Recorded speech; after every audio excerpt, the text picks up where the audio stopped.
Az ember élet útjának felén, de egy élethez egy élet is kevés. Hagyd már, kezdjük az elején. Ez egy Team Slam lesz az öreg Sárközivel, sziasztok, és a fiatal Sárközivel. Csá! Kezdjük az elején. Mi akartál lenni, mikor nagy leszel? Mi akarsz lenni, mikor akkora leszel, mint én most? Költő. Kávézóban olvasgatni, írogatni. Miért? Más gyerek űrhajós akar lenni, te meg baromságnak tartod, hogy emberek a hideg levegőtlen semmibe utazzanak, ami egyszerre végtelen és tágul, aztán egy kiszáradt körökáson kezes lábosba pattognak, mint a gyerekek az ugrálóvárban. Más gyerek szuperhős akar lenni, te azt mondtad, kizárt, hogy feszülős gatyával jár, és mindig balra zselézd agyad. Pedig milyen fes Superman lettél volna? Ezt figyeld. Superman. Sárközi. Superman. Sárközi.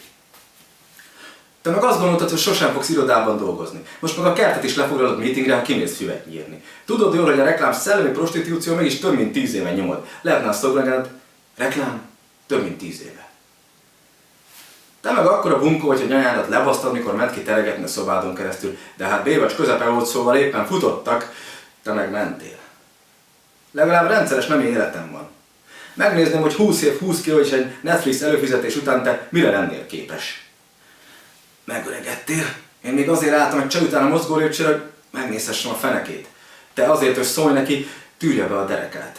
Semmit nem értél el az életben. Most éppen az a valami a te korodban, hogy lefotózták a semmit, egy fekete lyukat. Fogták a semmit és lefotózták. Sikerült elkapni egy lyukat, megörökíteni a nincst. Büszke lehetsz a kortársaidra, szétkúrják a földet, de fekete lyukat fotóznak. Ők azok, akik mindent bekebeleznek, de csináltak egy fotót egy fényes gyűrűről. Már alig várom a paparazzi képeket, elkapták a fekete lyukat, hogy minden pogácsát magával nyer egy felolvasáson. Mert aztán belehúztál a filozófia szakkal, pörögtek a szemed előtt a dollárrel, hogy filozófusként felszippantanak a multik. Ahhoz képest, hogy a gondolkodást tanultad, nem sikerült a gyakorlatba is átültetni. A filozófia szak is arra kellett, hogy más problémáján gondolkodj, ne a sajátodén. 34 voltál, amikor kijött az első szöveg egy nyomtatásban. Nem, a szórólapok nem számítanak. Mi lett belőled? Költő akartál lenni, de egy kis slammer vagy. Pedig tudod, hogy a slammer az a költő, aki olyan szar verseket ír, hogy inkább felolvassa. A költő meg az a slammer, aki olyan szar slameket ír, hogy inkább csak leírja.